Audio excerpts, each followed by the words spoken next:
Okay. Hello. How are you? I'm well. How about you? Doing good. Ready to get into this married to medicine. What do you think about this episode? Okay, so it was kind of slow all up until the end, and Yeah, when it got to the end, I was like, I know. like Yeah, I so almost wanted to cry, but it didn't come out. it did pick up. But yeah, so let's get ready to talk that stuff. Married to Medicine, Mhm. season 10, episode 8. So the ladies are still in Napa. And you know what I thought about? So of course they kicked Quad off of the trip and I guess the show, who knows. But you know what I thought about? I was just like, wow, this trip, I mean, other than that, it's pretty much drama free. You know what I'm saying? Mhm. Like Mhm. it hasn't been any huge craziness. And I was like, because Toya usually bringing the drama. Like it's usually her bringing the mess.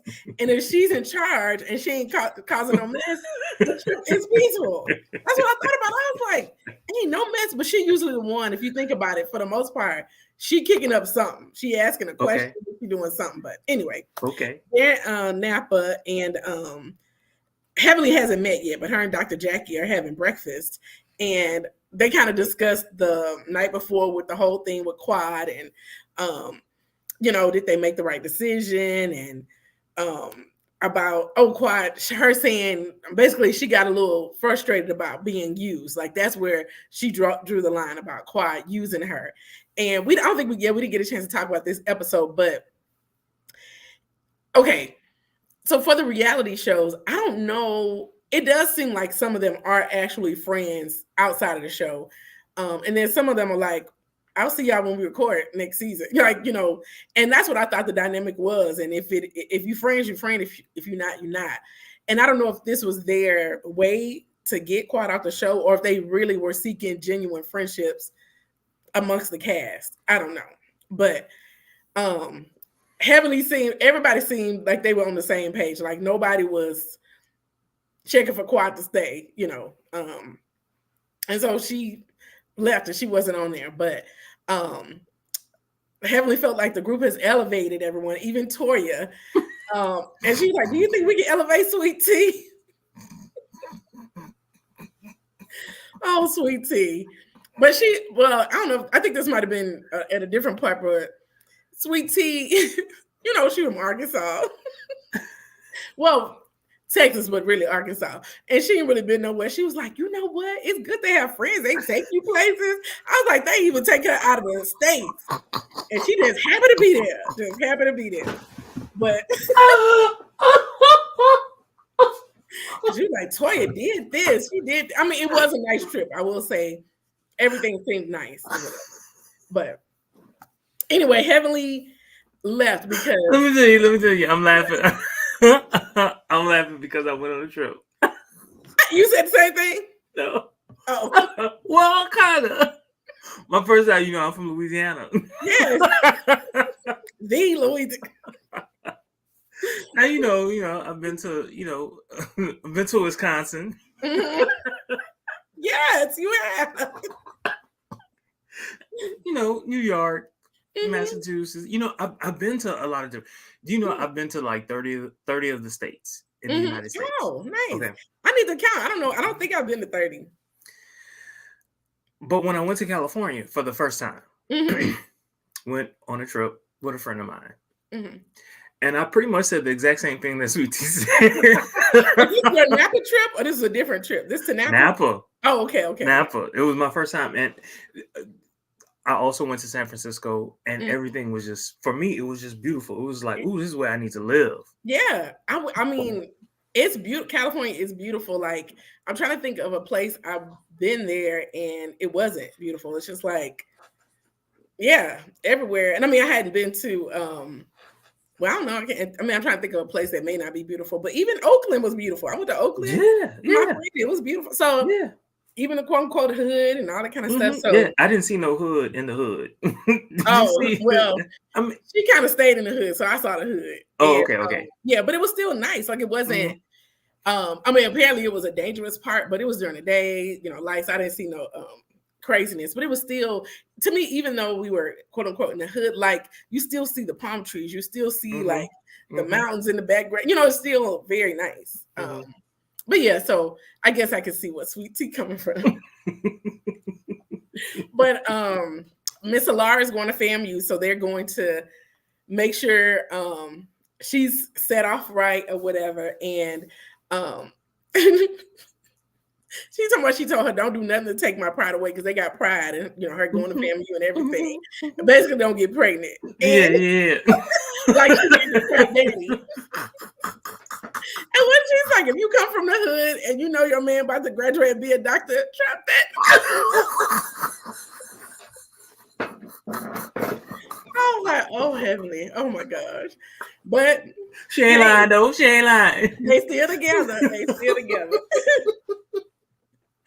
Oh my gosh. And quite a few probably have trapped theirs too. So because I think Sweet Tea, well, she didn't really trap him, but anyway.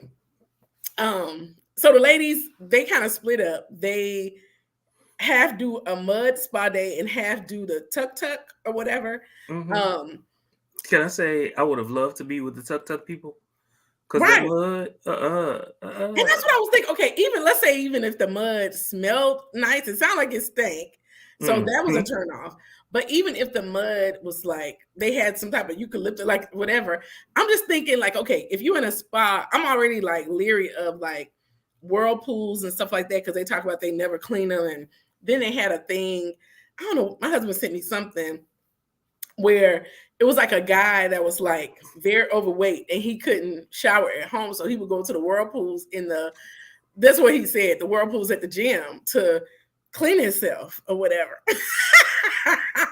And you're thinking like, how often, I mean, I know they got chlorine in it, but how often are they cleaning those spouts and making sure, you know, anyway.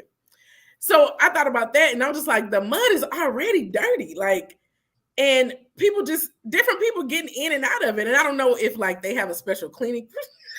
Look at that. I'm stuck on the big man. Yes. Like, I don't know how often does he go? Like once a week, once a month? What I don't know. I'm stuck on that. Like, ooh. And it made me think now, like every time I'm like, I used to love the whirlpool in the hot tub. Every time I'm thinking about that, if I see anything foaming toward the top, I'm like, oh Lord. So yeah. But yeah, I'm just like, there's no way they're cleaning those tubs, so it's bodies after bodies in and out of it. Like, yeah. And it didn't, I don't know what, I forgot they did say it had some type of benefits, but I'd have been with Phaedra, like, I need to watch for my vagina. What did you say? They say it tastes good. We need to ask her cardiologist husband or boyfriend or whoever that we ain't seen yet. You're the only one seem to have spotted him, but you just picked a random dude. Nobody's seen him. But yeah, so they do that. Tuk seems peaceful. They have a coochie board that they're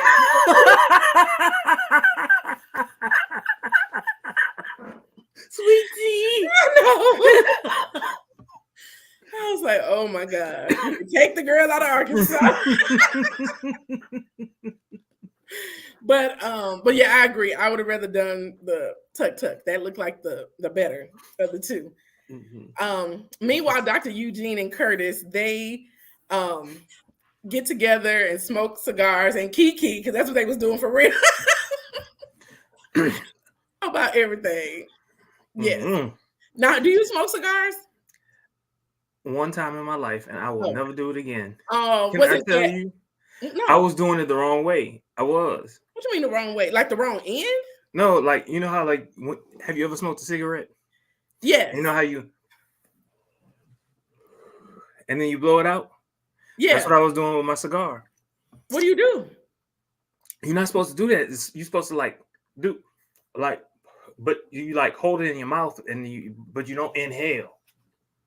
Right? So you don't inhale at all. Oh. It's like you're just trying to get the taste in your mouth and then you blow it out. Well, I was inhaling. Oh. 30 minutes later, let me tell you what I had on. Oh Lord. What you didn't have on sound like, okay, let me see. You know, that was when my stomach was first, starting to expand. Oh. So I had something to hold it in because I was in New Orleans and I wanted to look right. When I tell you, I whipped that shit out so oh my God. in the bathroom doing all of that. Can I tell you? I was gone for a good 2 hours. So wait a minute, it does that. It has that effect? If you do it wrong. Oh, okay. Because I do know, like, I always see, like, most of the guys, like, they'll be smoking cigars or they love the cigar bars. And I didn't get the hype, but I guess if it, and I think some of our friends, I ain't gonna try to call nobody out, but some of my friends that frequent cigar bars mentioned that there is some type of buzz effect to it. But sound like if you do it wrong, it's elevated buzz effect. Got you stripping in the. But yeah, so they're smoking their cigars and they're discussing Kima. That's Alicia's husband, and him, and kind of like his culture, because I guess he's Nigerian but grew up in Jamaica, and seemed like he has like a male dominating air about himself. But something about Alicia makes me seem like she don't necessarily like. Okay, remember that scene they showed where she came outside, was like, I'm ready to go, and he was like, well, give us 5 minutes. So basically the men are talking, and she kind of looked and then she went in. To me, that look was like, okay, I ain't gonna embarrass you in front of your friends, but soon as we get in this car. So I think he probably has it, but she checks him. It's not like she willowing in the corner or nothing or whatever, but he probably does have some of those. And I mean, I think it's not just Nigerian and Jamaican, it's probably, general across the board. I'm just saying, like, they're different. It's American men that are like that too. So that's interesting. You don't think American men have? No. I'm just saying I've never seen it, so I don't know. Well, let me take that back.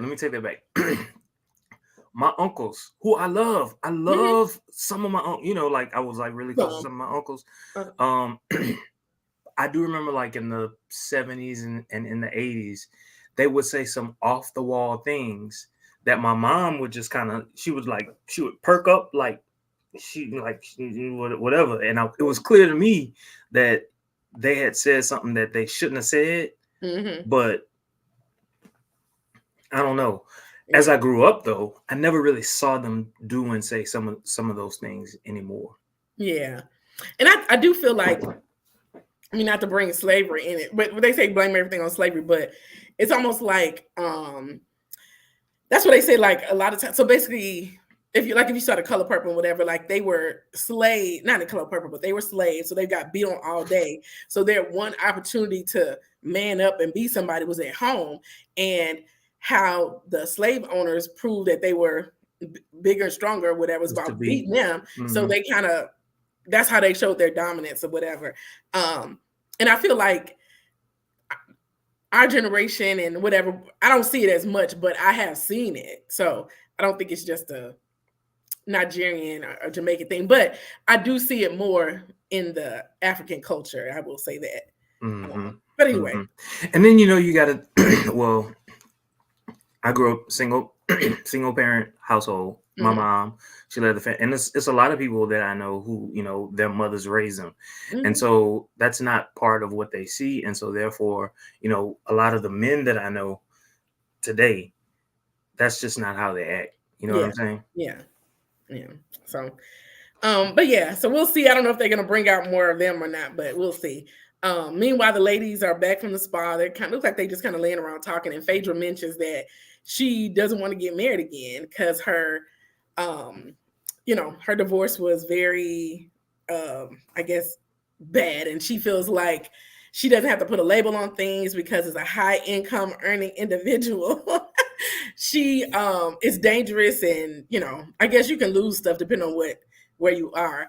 And she said that I've feel like she probably did talk bad about their dad. I don't know, but she claimed the boys can read, so they read all about their father. But I didn't believe that. yeah. I didn't believe that. I mean, like they were really young. Yeah, they were. I think maybe they're reading things now. I don't think that they were reading things back then. No.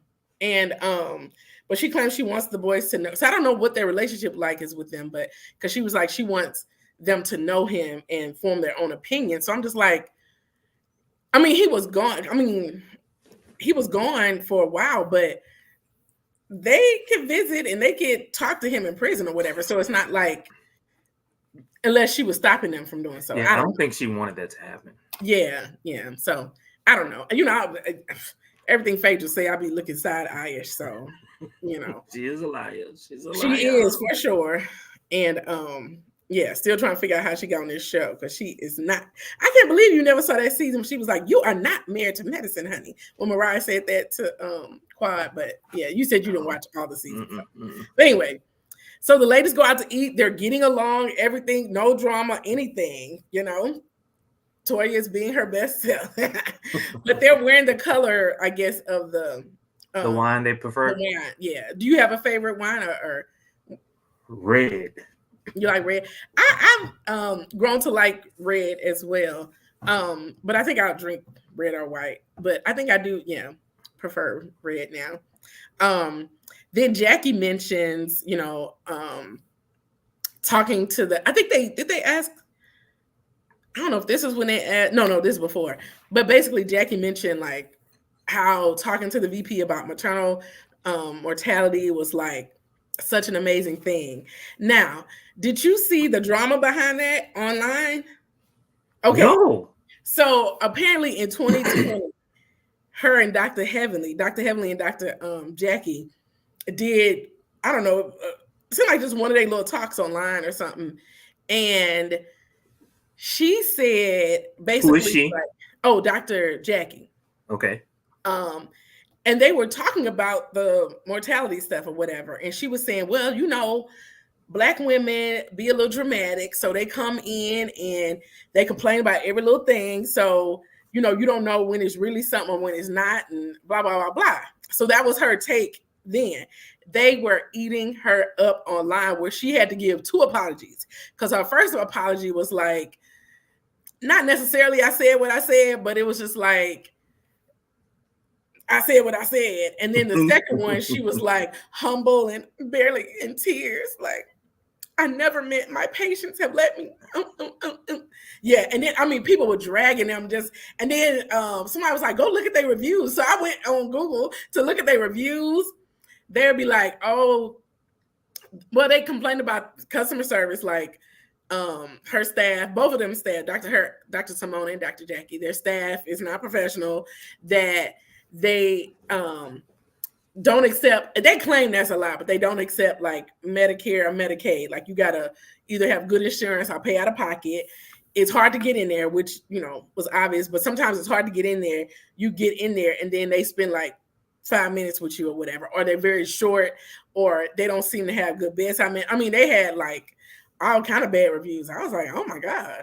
But so you mean Jackie and Simone? Both. I went to both of their because when people started dogging out Dr. Jackie, Dr. Simone's like, why am I in it? But they end up throwing her under the bus too in the comments. So that's what made me go to Google to check them both out to see what people were saying.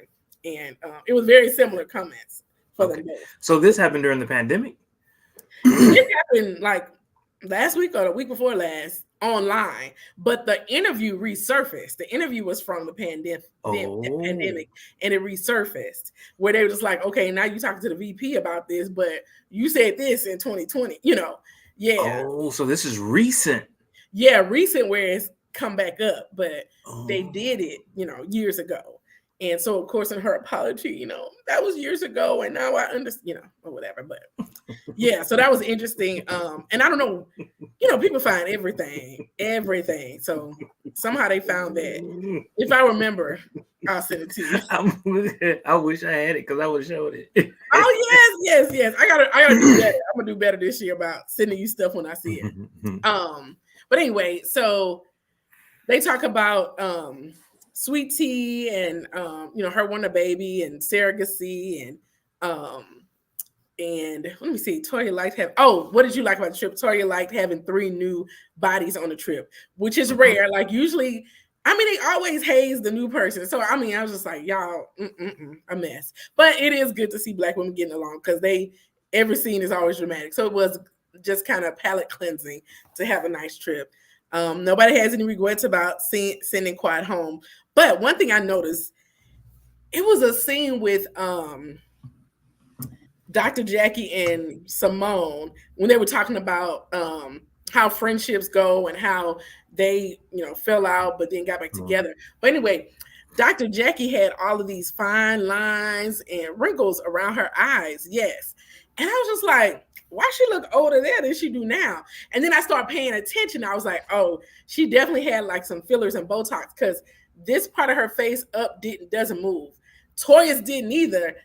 In her confessional, it was like, it was perfect. They look beautiful. It's well done. But if you notice, like, I don't know how to, like, I can't explain it, but like their lips move and everything like that. But just like all of this here is just all the same. And just like, but yeah, I was just like, oh, okay. But I know people get Botox and some people overdo it and some people do it. Like, I feel like Phaedra, she's leaning toward almost overdone.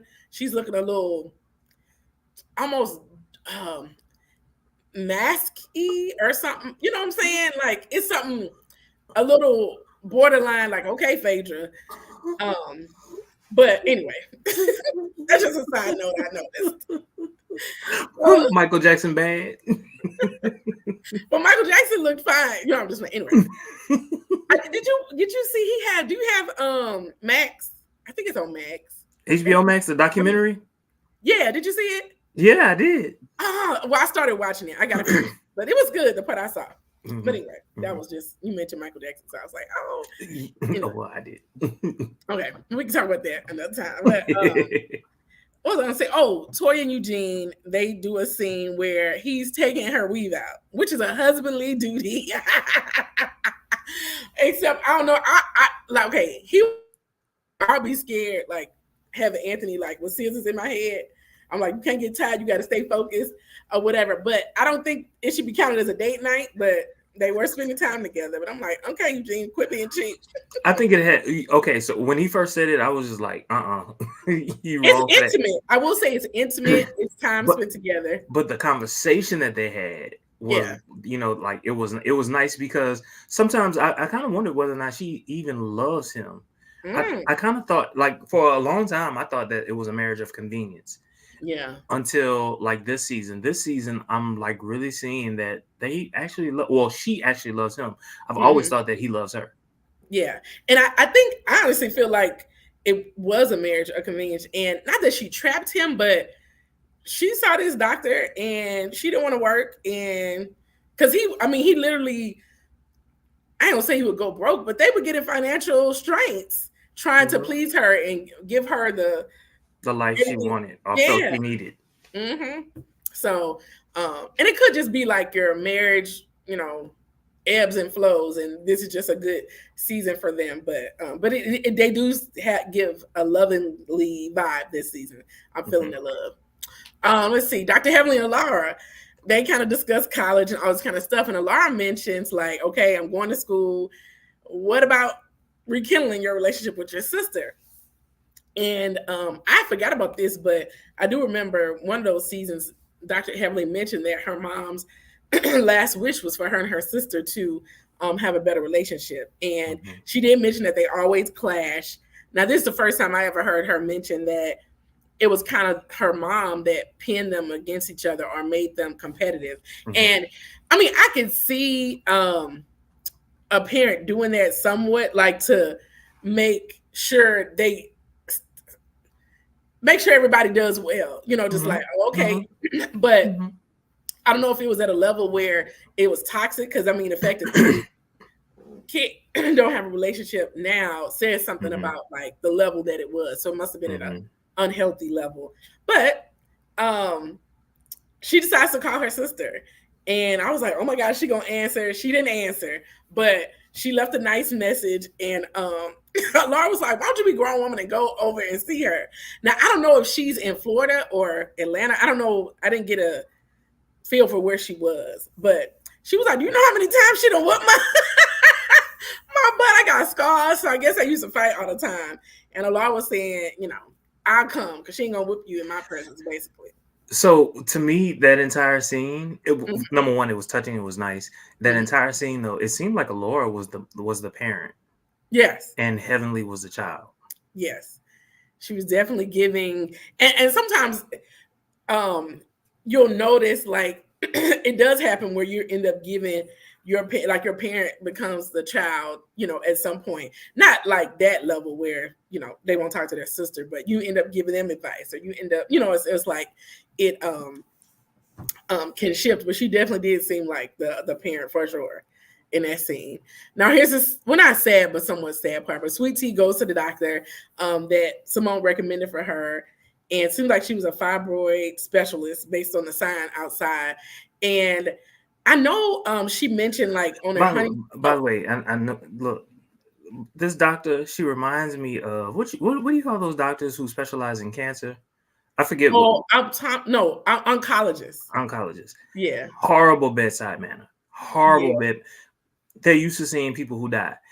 That woman was kind of like, this is it, this is that, this is this, this is that. Yeah. what you got to say about this? And the entire time, can I say something? It wasn't until Sweet Tea asked for the napkin that I realized she was laughing to keep from crying. I thought Sweet Tea was just laughing the entire time. No, like it's a nervous laugh where you just like, oh well, whatever. But so I do know, like, just seeing all different types of doctors, Black ones, white ones, or whatever. I think some are on the line. Okay, some like, and because I was like, they can't teach you this in school, because there are some that are very hopeful. Like, let's say they're giving you bad news, but they'll be like, but I know that it's, there's some, people where they get over this, or there's, it may only be, 30%, but I've definitely seen that or whatever. So they give you hope. And then there's other ones that come from the negative side, was like, yeah, it's not going to happen. Like I've seen both sides. So I don't think it's a medical thing, but I guess if they're so used to giving bad news, tough news to people, they may not realize like how it's coming across after so long. You just get used to it, and you just like, next. And they can't, and maybe if they, because I do know, I heard people, it's almost like they don't want that weight on them. So it's kind of like, let me just give this news and kind of step away. So it could be a balance of that. But when I saw it, I didn't even notice it, because I've seen all types of bedside manner. So, but that was interesting that you said that. It was kind of like, yeah, you probably have endometriosis, and you will need surgery. And, it was just very kind of straight to the point. I didn't think it was bad bedside manner. It just wasn't, she not the woo woo woo, I'm gonna come and hug you, and we gonna do this or whatever. but yeah, but she did get a tough diagnosis to be 31, fibroids, and to me, that's the thing. Like, like, especially like a woman is coming to you, they want to have a kid. So they are hopeful. And it just kind of seems odd to hear somebody just be, just give nothing but the facts.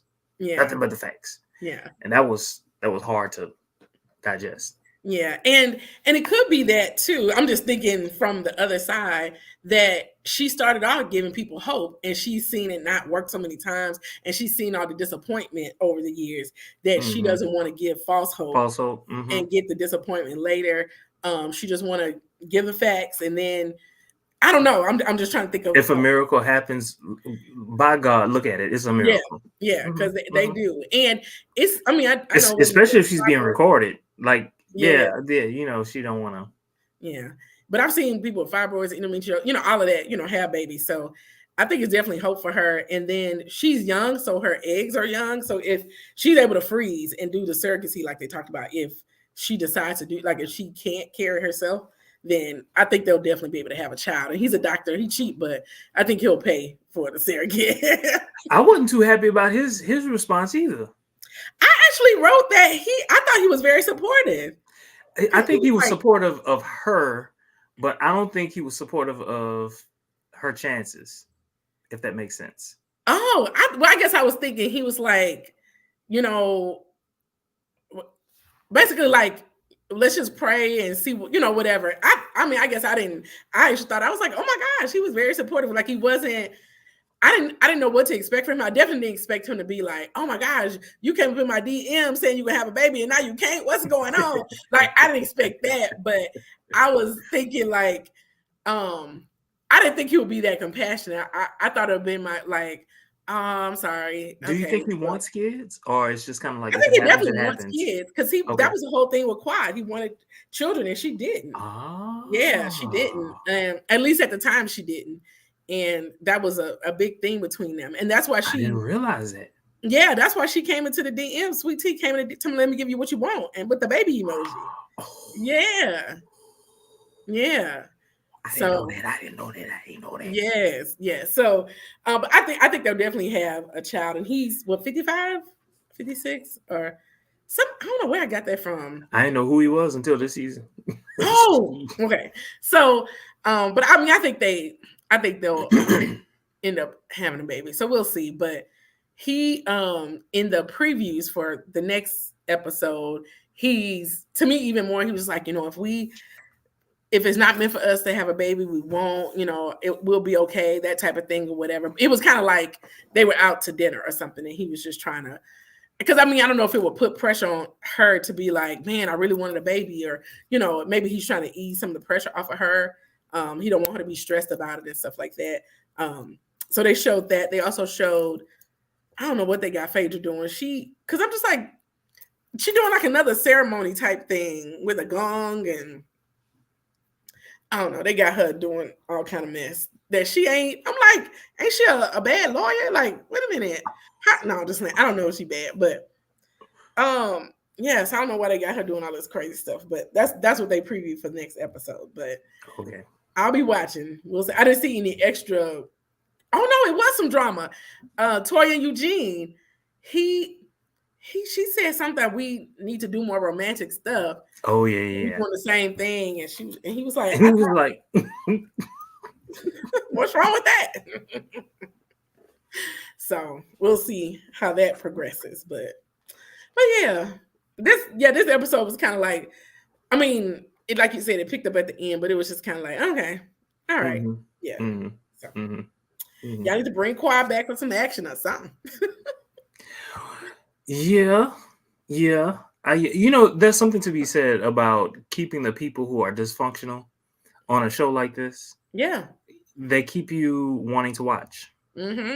Unfortunately, that's the case. But yeah. But I think they showed a preview or something. I don't know if she posted it or something, but she gonna come back this season for something.